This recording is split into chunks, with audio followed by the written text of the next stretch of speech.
Évidemment, nous étions en réunion de sécurité autour de vice-premier ministre, ministre de l'Intérieur, sécurité, décentralisation, affaires coutumières pour évaluer la situation sécuritaire en général, mais particulièrement aussi à la situation sécuritaire à Kinshasa. Et alors, il s'est dénoté qu'il y a une situation préoccupante de la sécurité à l'Est, mais il tient de préciser que Kinshasa, la situation sécuritaire est relativement stable. Alors, nous profitons de l'occasion pour informer à notre population de Kinshasa de ne pas céder à l'intox. Alors, il s'est propagé beaucoup de faux bruits, beaucoup des alertes fausses qui a essayé d'instaurer l'intox, mais également la psychose par rapport aux faits qui ne sont pas justement réels. Alors, aujourd'hui, nous profitons de l'occasion sur justement les orientations du vice-premier ministre, ministre de l'Intérieur, pour préciser à la population de ne pas céder à la stigmatisation, à la division de nos communautés.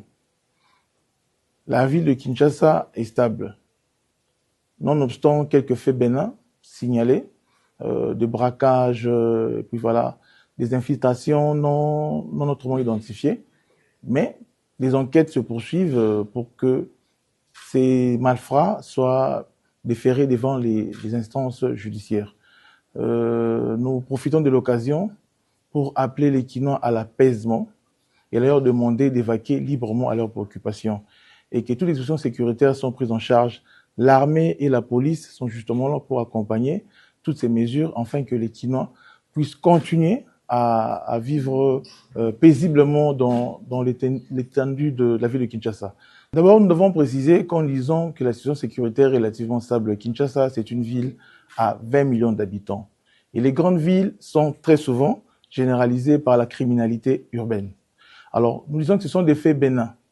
Vous voyez, bien qu'on a observé peut-être quelques jours où les braquages ont eu lieu, mais ici aussi d'informer à l'opinion. Il y a un groupe qui est déjà arrêté, déféré à la justice, et nous allons vous les présenter d'ici peu. Et de ce groupe-là, nous sommes déjà sur la piste d'autres groupes qui continuent à opérer. Et nous assurons à la population que la ville est stable sécuritairement. Et encore des dispositions qui ont été renforcées par la police et l'armée, afin que nous puissions vivre paisiblement dans la ville.